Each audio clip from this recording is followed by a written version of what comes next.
Ce podcast est réalisé avec le soutien du Centre pour la cybersécurité Belgique.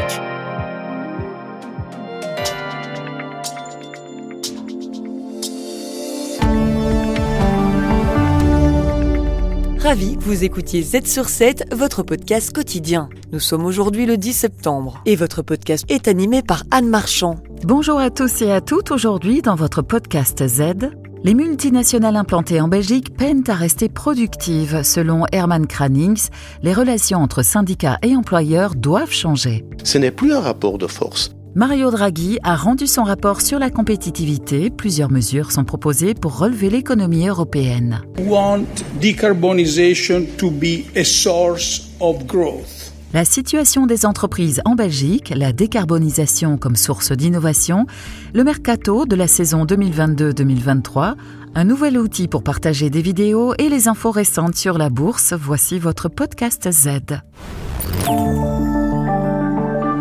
À la une de Trends Tendance. Le magazine Trends Tendance mène l'enquête, un journaliste en dévoile les coulisses.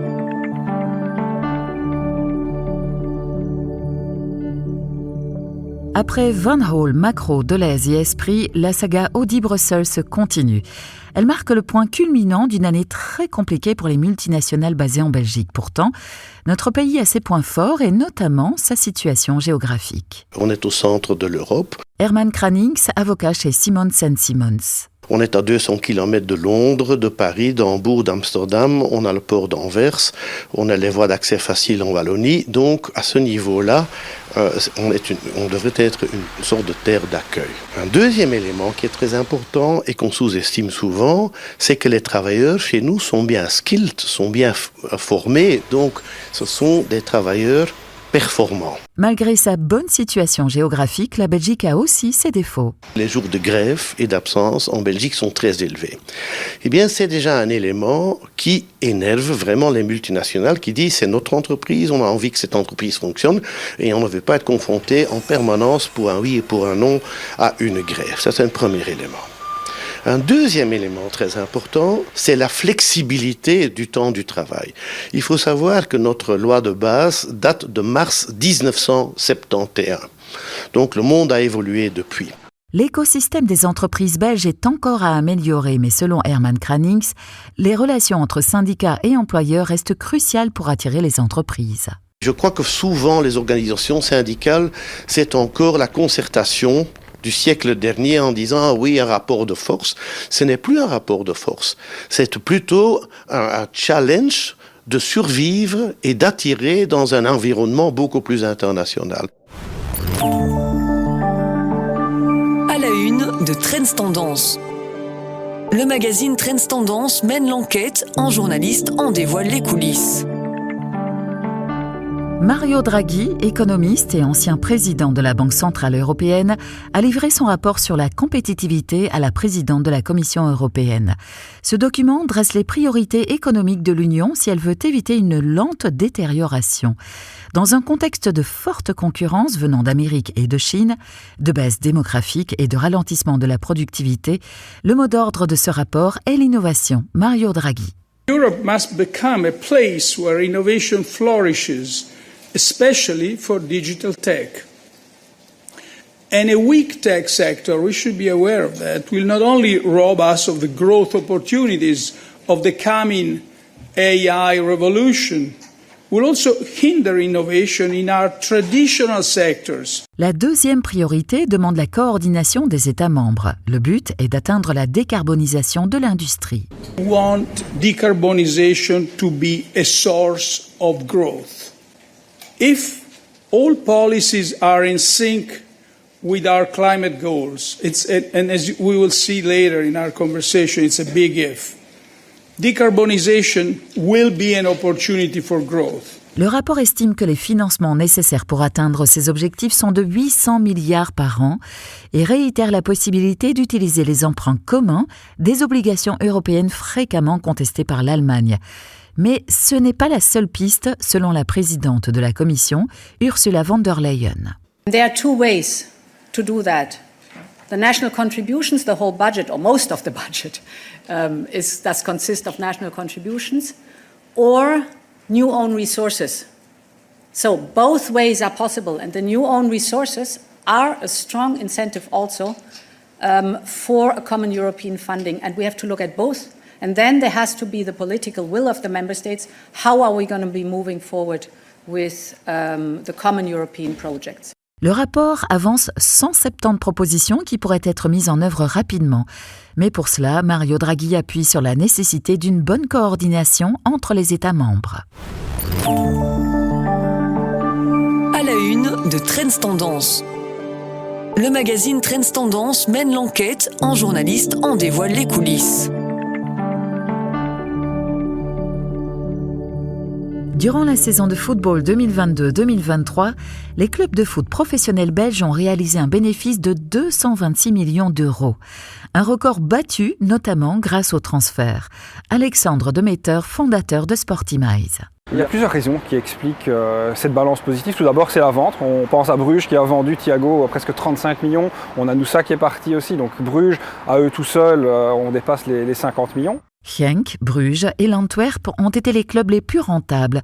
Mais à la fin de la saison, seulement 6 clubs étaient en bénéfice. La majorité des clubs en Belgique sont dans le rouge financièrement. Dans quelques années, ils devront être d'une forme autosuffisante. Donc les clubs sont enclins à moins dépenser et peut-être faire plus d'achats ou former des jeunes. Théoriquement, un club ne peut pas dépenser plus qu'il ne gagne. Cette règle sera d'ailleurs bientôt renforcée, puisque les dépenses ne pourront pas dépasser les 70% des revenus opérationnels de la saison, contre 80% aujourd'hui. Il y a de plus en plus d'exigences, il y a le financial fair play, il y a les règles UEFA, il y a aussi les transferts qui doivent être de plus en plus transparents avec des agents qui sont agréés par la Ligue si on veut. Donc, tout ce qui est finance des clubs est vraiment sous la loupe de la fédération.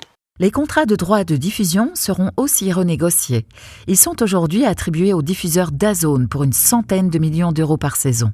Le prix pourra être revu à la hausse ou à la baisse. Aujourd'hui, ils sont à plus de 100 millions par saison, ce qui évidemment ravit les clubs, ce qui est aussi une forme d'entrée financière assez intéressante. Ça sera renégocié. Maintenant, on a vu en France, les derniers mois, ça a été renégocié à la baisse. Donc, j'espère pour les clubs belges en tous les cas, pour le football belge en général, que ça sera revu à la hausse. Les clubs seront tenus de maintenir des fonds propres positifs avec une progression annuelle de 20%. La Cour de justice de l'Union européenne doit aussi statuer sur les termes des contrats des joueurs dans le cas d'une rupture de contrat. Ces nouvelles dispositions pourraient menacer jusqu'à 25% des revenus des clubs belges, basés principalement sur les transferts. Z sur 7, le podcast quotidien de Trends Canal Z. Du côté des marchés boursiers, Apple dévoile sa nouvelle gamme d'iPhone dans laquelle l'intelligence artificielle est intégrée. L'opportunité pour nous de nous tourner vers le secteur de la tech. La semaine dernière, on craignait un éclatement de la bulle. Aujourd'hui, Apple dévoile un nouveau produit. Comment va le monde de la tech ? Vincent Juvens de chez JP Morgan analyse pour nous les cours de la bourse. Alors Apple, qui en effet dévoile ses nouveaux iPhones ce soir, fait partie de ces fameux Magnificent 7 dont on a beaucoup parlé sur ce plateau.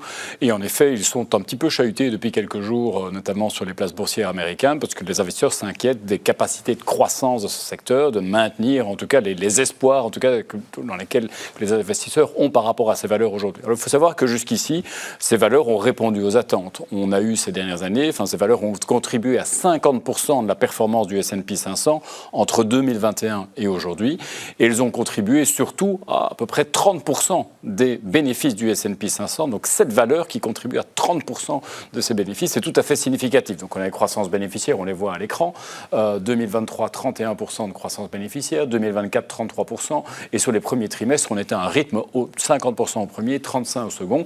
Alors ce rythme se tasse, qui a d'ailleurs créé cette volatilité qu'on a pu voir plus dernièrement. On est aux alentours de 20%, ce qui reste quand même 2 fois plus que ce que fait le S&P 500 dans son ensemble. Donc, on avait des valeurs qui avaient évidemment des fortes croissances, une croissance qui se normalise. Il y a des effets de base qui rendent évidemment la croissance, qu'il est plus difficile de battre en tout cas les bénéfices déjà réalisés lors des exercices précédents. Néanmoins, 20% de croissance, ça reste évidemment très porteur pour ces valeurs. Ça reste évidemment un secteur qui a le vent en poupe de notre point de vue. De plus en plus d'investisseurs se questionnent sur le business model de l'IA. Quelles en sont les raisons ? Il suppose beaucoup d'investissements. On a vu à l'occasion de la publication des résultats du deuxième trimestre que, une nouvelle fois, c'est 7 magnifiques, mais plus généralement l'ensemble du secteur technologique et surtout aux États-Unis, évidemment, on doit consentir à des investissements importants. Alors, si je reprends ces Magnificent Seven et l'une ou l'autre valeur en plus, les 10 valeurs plus importantes, elles ont aujourd'hui annoncé des investissements équivalents à 200 milliards de dollars, ou à peu près 200 milliards de dollars. Je reviens à votre sujet précédent, Mario Draghi sur l'Europe parle d'une enveloppe de 800 milliards d'euros, certainement dans le secteur de la technologie. Donc on a ces types de besoins en Europe. En revanche, aux États-Unis, on sent déjà que les investissements sont réalisés. Alors, de forts investissements en data center, capacité de calcul notamment, en recherche et développement pour les nouveaux iPhones qui seront publiés ce soir, pour des nouveaux devices que vous et moi allons acheter. Ce sera tantôt des produits, tantôt des services qu'il faut développer, et il faudra évidemment réussir l'exercice. De plus en plus d'outils utilisent l'intelligence artificielle, de plus en plus de secteurs aussi. Alors, comment va-t-elle impacter l'économie ? On voit évidemment toute cette économie de l'intelligence artificielle se développer depuis les gros investissements qui doivent se réaliser dans les data centers, qui sont bons pour l'économie. Encore une fois, je rappelle que Mario Draghi aimerait voir ce type d'investissement réalisé en Europe. Aux États-Unis, c'est quelque chose qui contribue déjà largement à la croissance économique. C'est un premier aspect.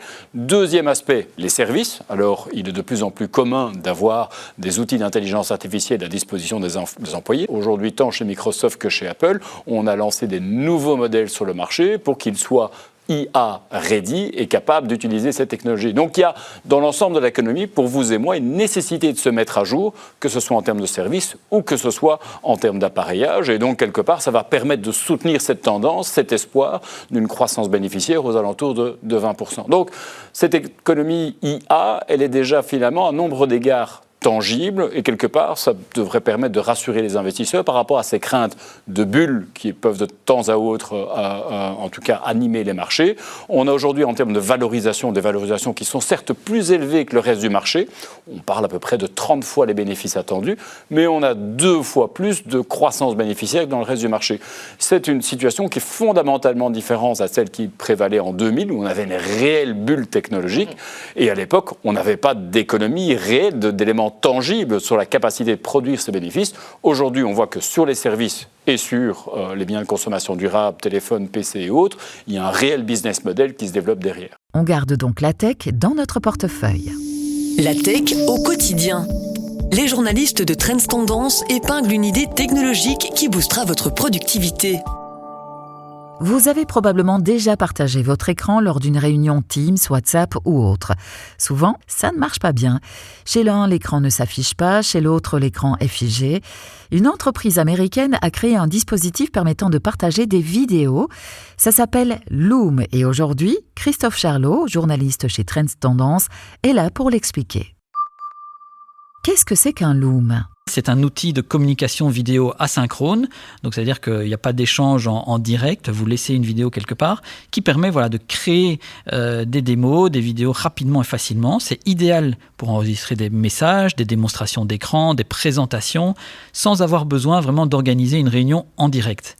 Les utilisateurs peuvent capturer leur écran, leur webcam ou les deux simultanément pour expliquer un concept complexe, l'état d'avancement d'un dossier, faire des tutoriels, donner des retours sur des documents. Le tout, vraiment en quelques clics, ça évite les longs échanges d'emails ou les réunions inutiles.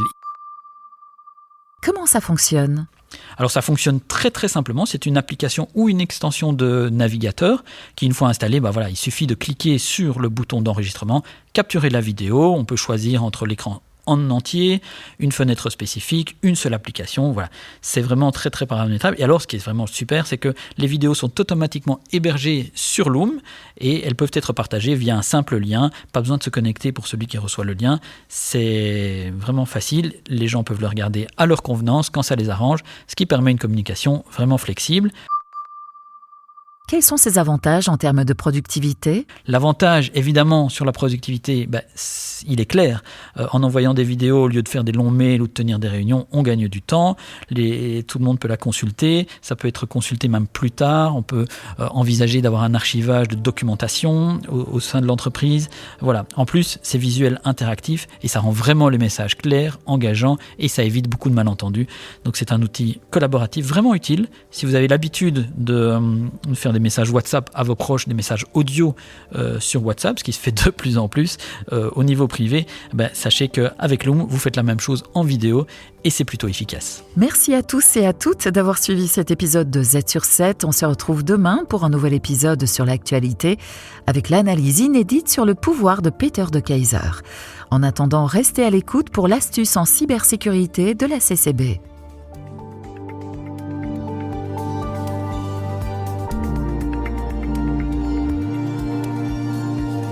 Z sur 7, le podcast quotidien de Trends Canal Z.